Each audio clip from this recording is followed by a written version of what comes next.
Well, welcome to Q&A for December. It's been a great year really for all these questions. As you can see, it's the Christmas time, the Christmas hat's on. Just to give you a little bit of information about myself, if it's your first time on the Q&A, first, welcome. My name's Sean. I've been living in Spain now for 4 years. It's in the southeast of Spain, the Costa Calada. I'm in the Murcia region, just outside the town of Mazarrón, a huge urbanisation called Camposol. Just a reminder, left-hand corner, there'll be a list of videos there to do with this subject. Now below the video as well will be all the information you need to know about the video, be where I am, the stuff that I use. I'm all about the equipment, the music. Also, don't forget to ring the bell on YouTube. That reminds you when I'm bringing out my next video. Now I bring out videos twice a week. I'm trying to keep it to Tuesdays and Thursdays, but yeah, ring the bell. And you can carry on now. Let's get on with the questions. So my first question is by Robert S. Now Robert's sort of done 2 questions in one. So first he's asking me, Sean, have you seen the documentary about Camposol about the 10 years ago, about 70 or 50 villas subsiding and roads collapsing, etc.? Have these issues been sorted now, or are they still problems? Vid is on YouTube. And then he said, watch the vid please, titled Camposol Hell. Can you comment please? So, Robert, yes I can. I think I told you that I'd already seen the video before and moved to Camposol as well. I get this asked quite a lot really. I get private messages, I get stuff on the Instagram asking about, you know, they're a bit worried, they've seen the video. And personally, I advise anybody to look at that video. If you're doing your searching correctly, then that video will come up probably right at the top. Camposol, I think that's the main one. Obviously the other one, because it's done by Channel 4, a documentary channel on Homes from Hell, Spain, Camposol. It's about, I think it's about half hour long. It starts off pretty really interesting, because obviously, you know, I'm not denying it. Yeah, there is problems on Camposol like that. It's only a very small part of it.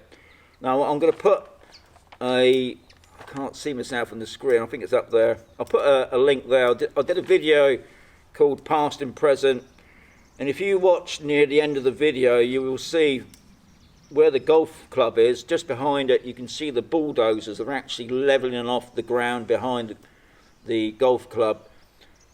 Now, obviously, anybody knows full well that when you level off ground like that, it's supposed to let it settle for 10 years and then build on it. Well, they didn't. As soon as they leveled it off, they built straight on it. Okay, now most of the properties here in Spain are built on pillars. This is to do with earthquakes, because you do get earthquakes. We do get the odd tremble. They put those in as well. Now, in the video, they had obviously disappeared down the ground further, so the actual villa was not resting on them properly, and this is why there was having problems. Now Massa, the company that built this, put the blame on, obviously they just built the villa. They didn't do no landscaping. You just got a villa with a small wall, and that is it. So over the years, obviously people have added swimming pools, and they blamed it on the swimming pools for, I don't know, unsettling the ground, which, you know, I think it's a get out clause. But unfortunately, since that video was made, well, that TV channel was made, the company Massa, because they were stalling it all the time anyway, that they just proclaimed themselves bankrupt and not being held responsible for it. Now, I don't know the legalities of all this. Like I've always said to people, if you buying anything or you need some legal information, then seek it properly. It's no good me telling you about that. And from what I know, I mean, unfortunately, there are still some people living in those properties that are probably a bit unsafe, because they put all their money into it, and it's probably an ongoing fight. Here in Spain, things do take a lot longer. I mean, yeah, it's probably made up well over 10 years ago. Me personally, I think if you're thinking about buying property, wherever, you need to come out and have a look yourself. I don't mean just come over on a weekend trip. Come over and have a good look, rent, everybody recommends renting first thing. Have a look around, get used to the area itself. Things go on. Obviously with Camposol, you're not going to go and buy a property similar to this, are you? you know, I mean, this was 10 years. My property I'm on Camposol is nearly 20 years old now. So if anything was going to happen, it would have happened by now. The other thing, obviously, I would suggest, if you want to feel safe, then get a structural engineer to give you a report as well. But me personally, yeah, watch the video. Will it ever get resolved? I don't know. Now, obviously, Robert said about the road collapsing. Yeah, there are some roads that are really bad. There is actually a road was shut off this year that was coming from Upper Sea to the golf club. They've actually taken that off now because half the road is pulled away, so they actually closed the road. Will that get done? I don't know. The council might just bulldoze that away. I don't know. I don't know the ins and outs of all this. But then don't forget, this is only a small part of Camposol. Camposol was in 4 sectors, nearly 5,000 villas, and we're talking probably about, I don't know, as Robert said, 50 to 70 villas. I don't know. But yeah, it's there, and I suggest watching it as well. It'll give you an idea, especially if you see it, you'd be able to drive around and look at those areas as well. Hope that's answered your question, Robert. Now, Robert's got another question. His other question is, hi, another question, how is property tax calculated and how and who is it paid to? So I'd looked up, I don't know, Robert, I had to look up on the internet, and when I looked up on the internet, God, it was so confusing.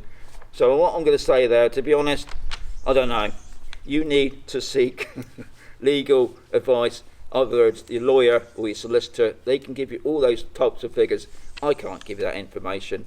I don't know. I mean, the only thing I can make you aware of, obviously, there will be an IBI tax, which is your IBA tax, which is like a council tax. Now that's depending on the size of your property, which will be mentioned by your estate agent anyway. We pay about 500 for the year, which, considering when I was back in the UK was paying about 150 a month, that's big saving. Now, we don't pay no community fees here on Camposol. That's something else that's ongoing at the moment. I will let you know a bit more about that next year, but at the moment we're not paying no community charge. Now, obviously, when you first come over, you'll be a non-resident. There is a non-resident tax. That's to do with your property as well. That's not a lot. And it's the same with resident tax as well. That's based on your property. Obviously, if you got earnings back in the UK, you got property, you got a huge, I don't know, you won the lottery or something, yeah, they're going to tax you on it just as much as they would tax you back in the UK. But for how it's calculated, I don't know, Robert. And I'm not going to waffle on about, you know, what I've read on the internet about it, or my wife's told me, because I don't understand it. And I always think, if you need any money matters, then you seek legal advice on that, not Joe Blogs like me or the bloke in the pub. So, Robert, thank you very much. I'm going to move to a different location now. So, see you in a minute. Okay, so now I'm back at home. I've got quite a lot of questions to fit in now. I didn't realise I had so many questions. I thought I just had a couple for this December, but I've got quite a few. So I'll get on with it straight away with Chris Wastel. Where is a good place for getting car insurance near Camposol with good English speakers? Approximately how much for a 1.6 diesel car's worth about £8,000? Chris, thankfully I know that one because I've got my car insurance just down the road. It's actually on Camposol. It's on Camposol Way. It's in the business centre. It's Ibex. It's upstairs. I got my house insurance and car insurance by them. Now, obviously you can search on the internet for some probably better deals. I just go in there because they're both English, and what they do, obviously they will look through to see the most competitive. You're going to ask, obviously, what's going to cost. Car insurance to me is about the same as UK. There wasn't a lot of difference really. the only thing here in Spain, that when whatever car insurance you do get, it will come with breakdown cover, because I think it's law here in Spain. So if the car breaks down, you have to phone, I forget what they call it now, but the breakdown cover come out, and it's part of the insurance deal. I think I paid about 150. My car's about the same. It's not a 1.6. Mine's about a 1.2, I believe. But I wouldn't know. But yeah, hopefully that's answered your question, Chris. You got to pay some Camposol. Yeah, Ibex. Okay, number 4. I got Robert Powell's. We are currently looking to buy a lock-up and leave holiday home on Camposol.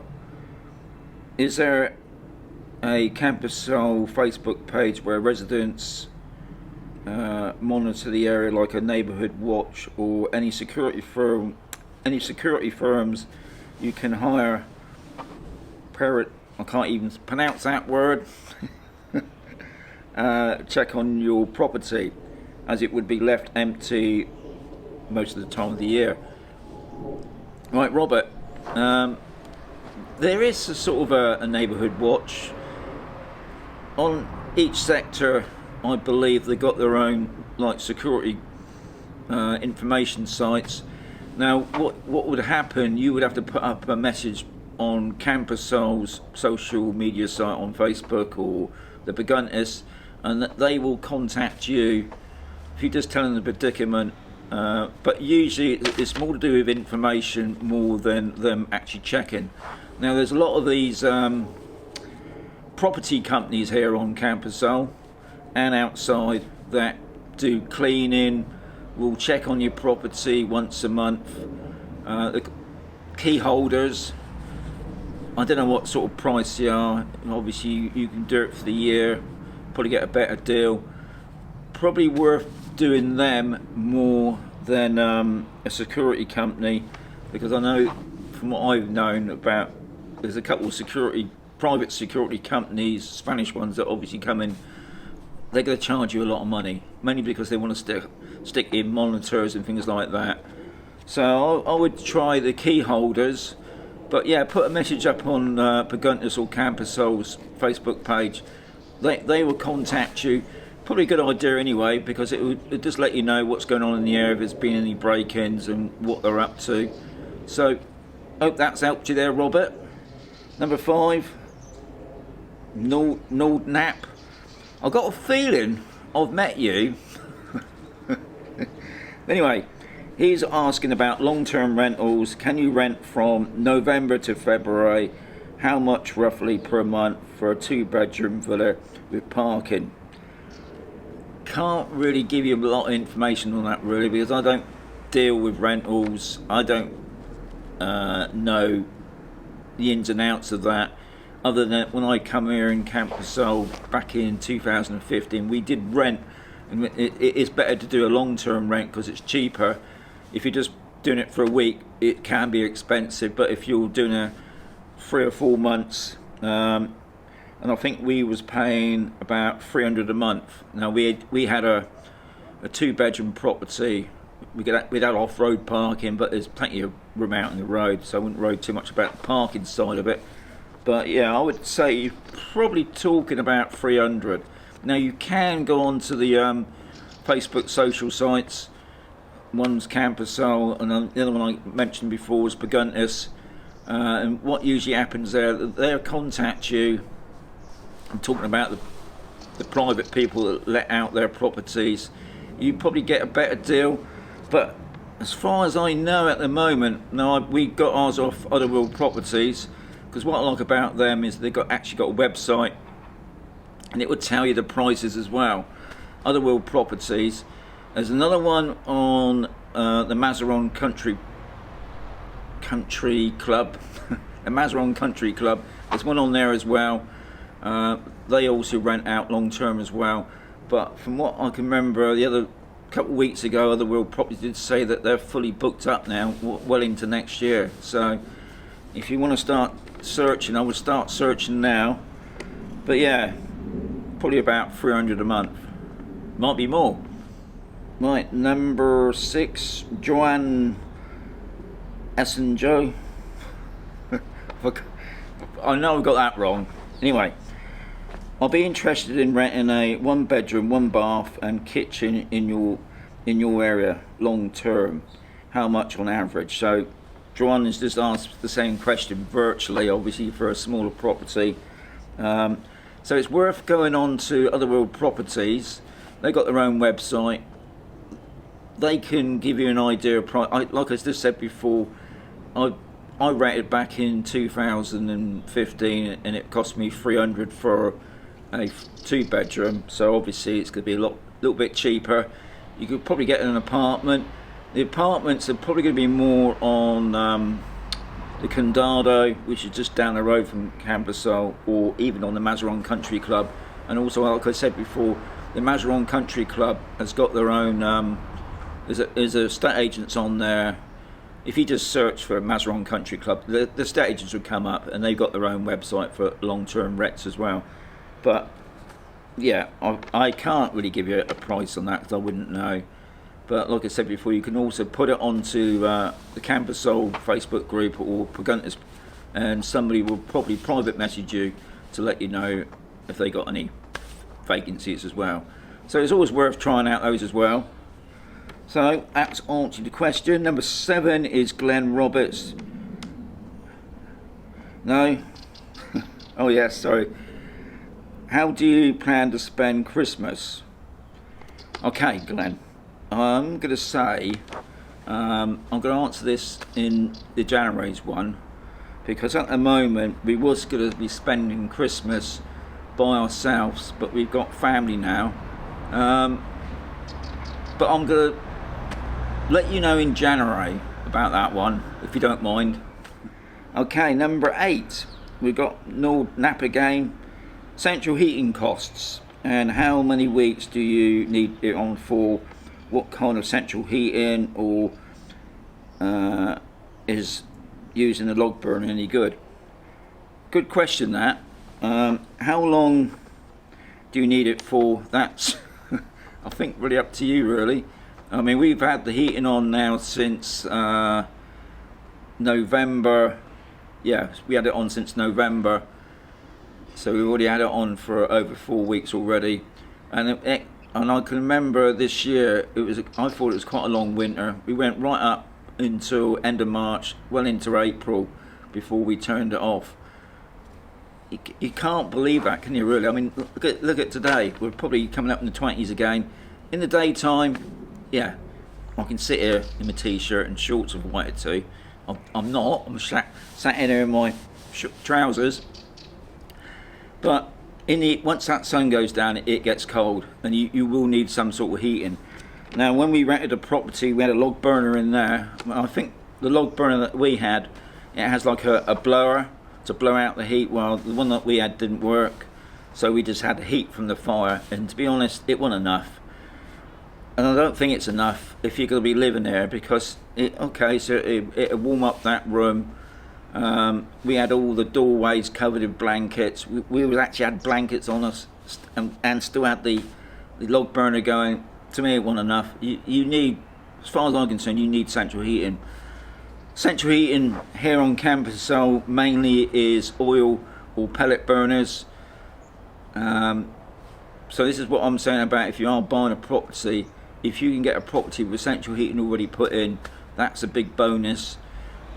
Now, as far as I'm concerned, oil central heating's been fantastic. What we found, and that oil burner does hot water as well all year round. Now, during the year, we don't hardly use anything for heating up hot water and having a shower. But in the winter, when we got the central heating on, we put it on early morning for about an hour or so, and then in the evening it comes on about 6 or 7 up to about midnight, and we get through about 50 litres a week. When we got a big oil tank at the side of the property, and it takes 650 litres, so you can work out if we're getting through 50 litres a week. We need a couple of top-ups. Now, I put in the end of November, I put in €400, and that topped up our tank because we nearly let it run right down. It's topped it up. Now that'll bring us into well into sort of February, hopefully, and we're going to probably do another 400. So we're probably talking about €800 a year on top-ups. Pellet burners, I don't know, but my friend Steve down the road, he's got one, and he said it works out about the same. Obviously, you have to have pellet bags. My only concern with the pellet burners is that you have to keep sort of on top of it all the time. You have to clean it out, you have to top it up, you have to get the bags in. Whereas with the oil, I just call up the guy, he turns up the next day, tops up the tank, job done. And then we probably get a service once a year just to make sure that the ball is okay. So that's your preference. So if you're buying a property, try and get it with essential heating already fitted in. I wouldn't know what the cost would. It's very much similar to the UK prices, but yeah, as far as I'm concerned, you need central heating because it gets cold here. Hard to believe, isn't it? With that pool, and I wouldn't go in that. It's too cold. Number 9, Hayley.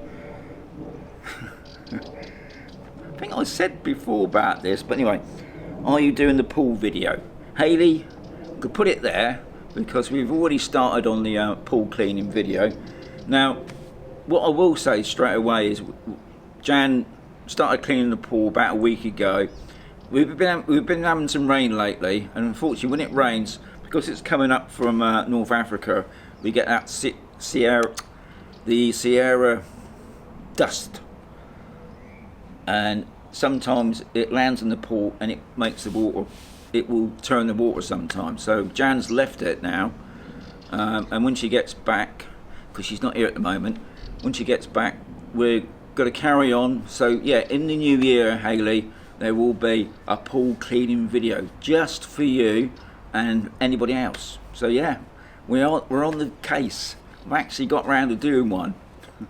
Number 10, offspring of Fev. Something like that. I'll be interested in knowing more about self-employment. Can you tell me how difficult it is to set up the business, and what are the costs working for yourself? Thinking NI, tax assessment or Spanish equivalent.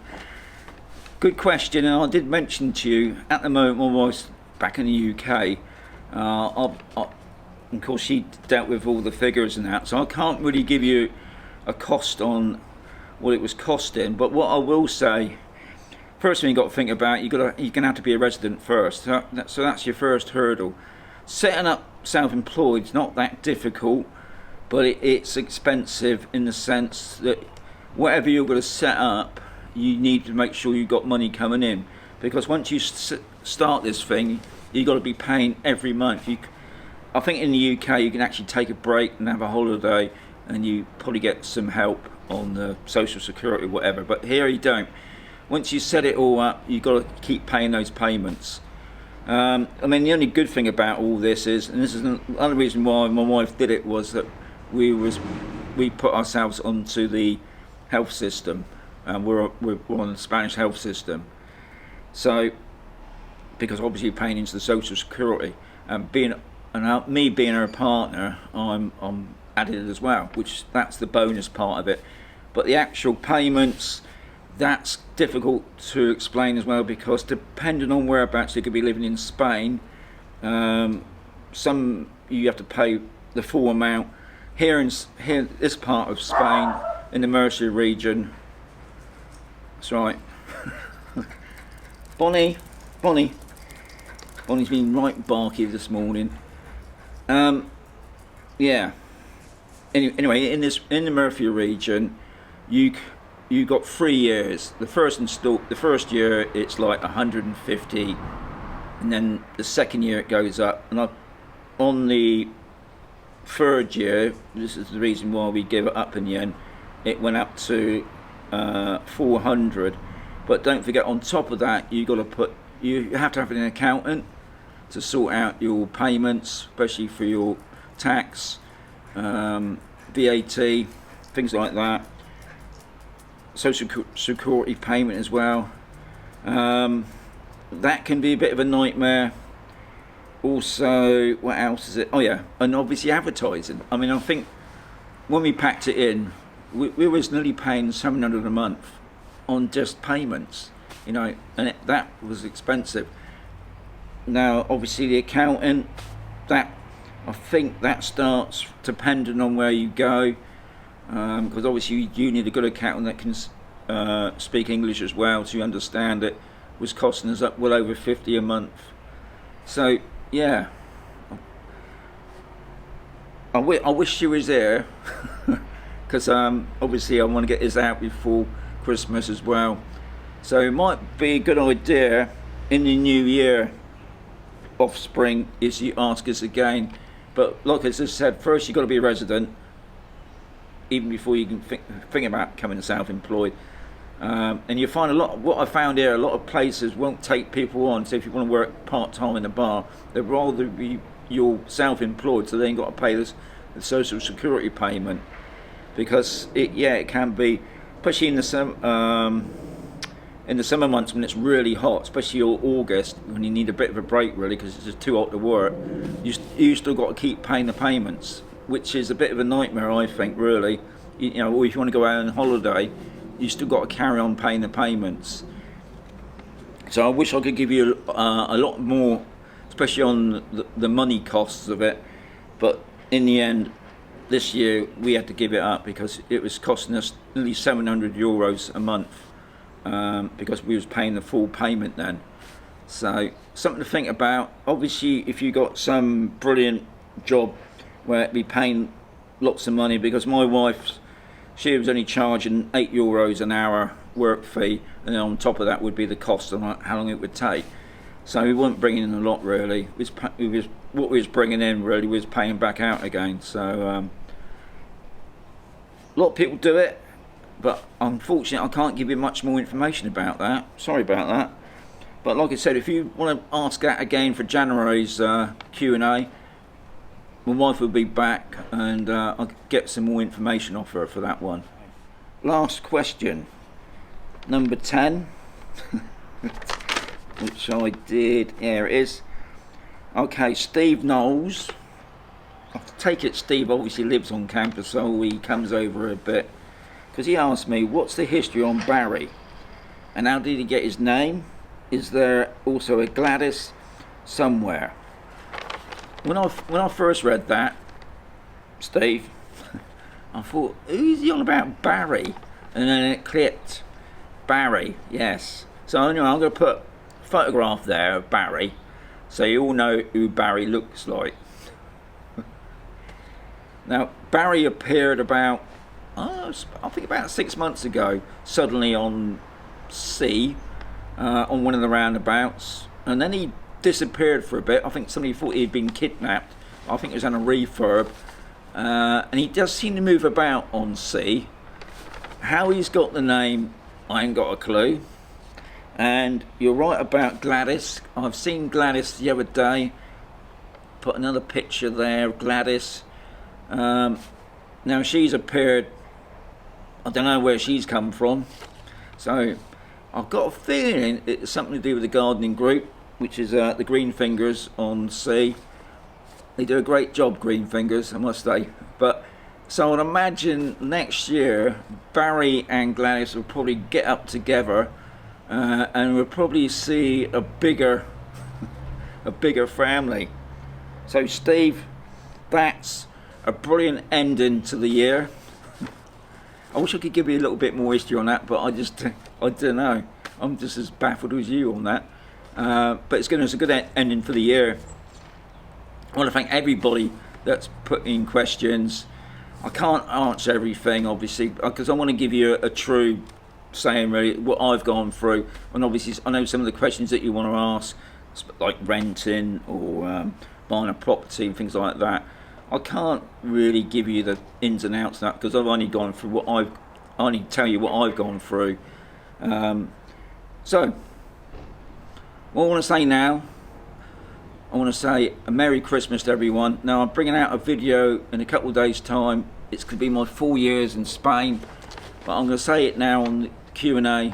I want to wish everybody a Merry Christmas, Happy New Year. I'll be back in the new year. You got another video coming in a couple of days' time, but then I'm having a bit of a break for Christmas, and I'll be back in the new year. So Navi, I think it's called Navi something. I think I'll be speaking a little bit more Spanish next year. Anyway, thank you much for watching. As always saying, you've got to keep watching, guys, because you don't know what I'm going to bring out next, but I'll be bringing out the next Q&A for January soon. And yeah, Merry Christmas.